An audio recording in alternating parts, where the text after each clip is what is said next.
का तीन संख्याओं में अनुपात क्या है? 4:5:6। और यदि इन संख्याओं के वर्गों का योगफल, पहले सीधा योगफल दे रखा है, इस बार तीनों संख्याओं का क्या है? वर्गों का योगफल कितना है? 1232 है। तो संख्याएं क्या होगी? तो पहली संख्या आपकी क्या हो जाएगी? पहली संख्या आपकी हो जाएगी 4x, क्योंकि पहली संख्या का अनुपात क्या है? 4, तो 4x। दूसरी संख्या क्या हो जाएगी? दूसरी संख्या हो जाएगी आपकी 5x। और तीसरी संख्या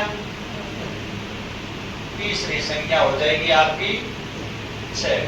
हमेशा ध्यान रखना, अनुपात में कोई संख्या दे रखी है और वास्तविक संख्या पता करनी है तो समान संख्या का सभी के साथ में क्या किया जाता है? गुणा किया। ये अनुपात पता किया था, सभी संख्याएं पहले उनको संख्या पता थी और अनुपात पता किया, सभी में क्या लगाया था? समान संख्या का भाग लगा करके ये सरलतम अनुपात पता किया। फिर आपको क्या कहा है? इन सभी संख्याओं के वर्गों का योगफल, क्या है? वर्गों का योगफल। वर्गों का योगफल बराबर कितना दे रखा? 1232। पहली संख्या क्या है? 4x। इस संख्या का क्या करना है? वर्ग करना है, तो घात कितनी लगाओगे? ऊपर 2। और सीधी 2 घात ऐसे लिखोगे तो क्या हो जाएगा? गलत हो जाएगा। क्या हो जाएगा? गलत। क्यों हो जाएगा? क्योंकि घात केवल किसके ऊपर आएगी? 4 के ऊपर भी आनी चाहिए, x के ऊपर घात आई। तो यहाँ क्या लगना है? कोष्टक प्लस 5x स्क्वायर, ये क्या है? वर्ग, प्लस 6x स्क्वायर बराबर कितना है? 1232।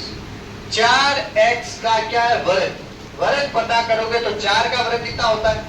16। और x का क्या आ जाएगा? x square.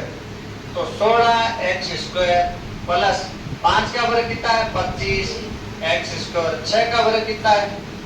36x स्क्वायर बराबर कितना है? 1232। अब इन संख्याओं की सभी की क्या करनी है? जोड़ करोगे तो ये है 16 और ये है आपके 25, ये क्या है? 36। इन तीनों संख्याओं की जोड़ कितनी आएगी? 77। कितनी आएगी? जोड़ा नहीं जोड़ा आपने? 6 5 कितने होते हैं? 11 और 6 कितने होते हैं? 17 का 7 हाथ लगी, 1 और 3 कितना? 4 और 2 कितना? 6 और 1 कितना? 7। और क्या आ जाएगा? x स्क्वायर बराबर कितना है? 1232। अब आपको तो मान किसका पता करना? x स्क्वायर के साथ में 77 किस में है? गुणा में। पक्षांतरण करोगे तो किस में आएगा? भाग में। तो x स्क्वायर बराबर 1232 बटा 77। x स्क्वायर बराबर, अब भाग लगाओगे, 77 का भाग 1 में नहीं जाता है, फिर अगली संख्या ली 12 में नहीं जाता है।